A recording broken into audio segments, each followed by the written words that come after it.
On October 7th, teams from Zaka were among the first to get to the scenes of the massacres. A religious organization, it handles the retrieval of bodies during attacks and conflict. Haim and his team say they witnessed a litany of horror, from rapes to mutilation and more.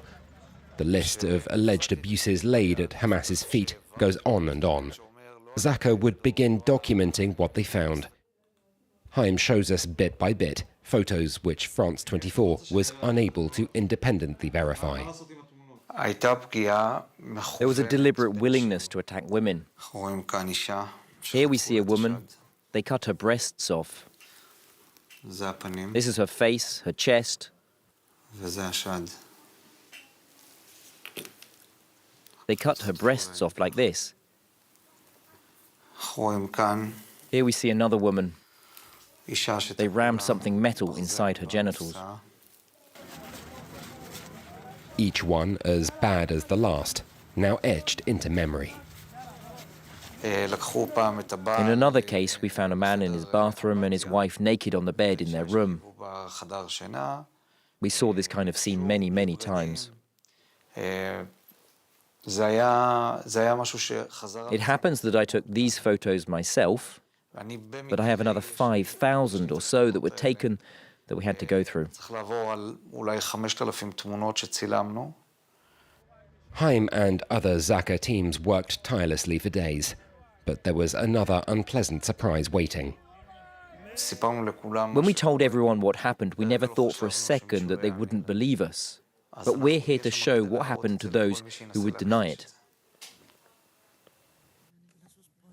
On November 27th, Haim testified before the Israeli Parliamentary Commission on Sexual Violence committed against men and women on October 7th, unable to hide his tears before the Knesset.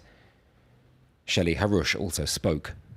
The police official in charge of the team collecting proof for the inquiry read out testimony from a survivor of the Supernova Festival. The woman was still too traumatized to speak in public. I remember the terrorist was pulling her by her hair. The woman was undressed. He'd cut off one of her breasts, they threw it on the ground and started playing with it. They kept on pulling her around. I remember that someone who'd penetrated her shot her in the head. He hadn't pulled up his pants. He shot her in the head while his trousers were still down. Further footage of October 7th shot by Hamas's own militants also showed up on social networks.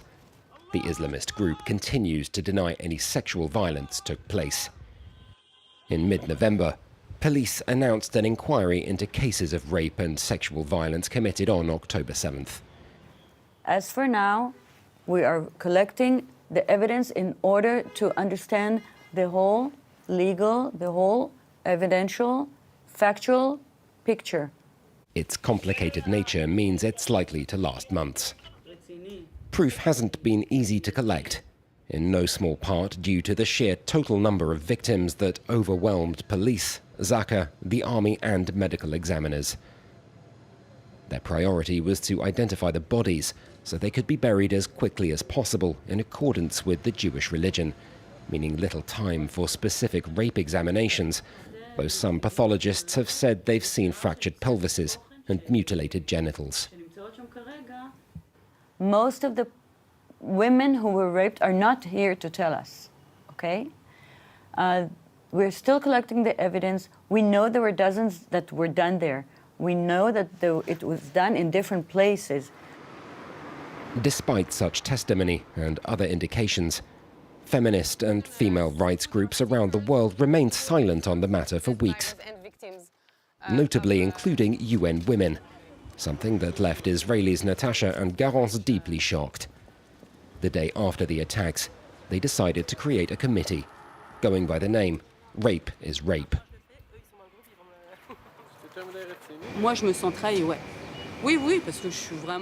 I feel betrayed because I really am a committed feminist, and I didn't expect such a lack of interest from international feminist organizations. We have the impression that these organizations weren't as horrified by the situation as they should have been.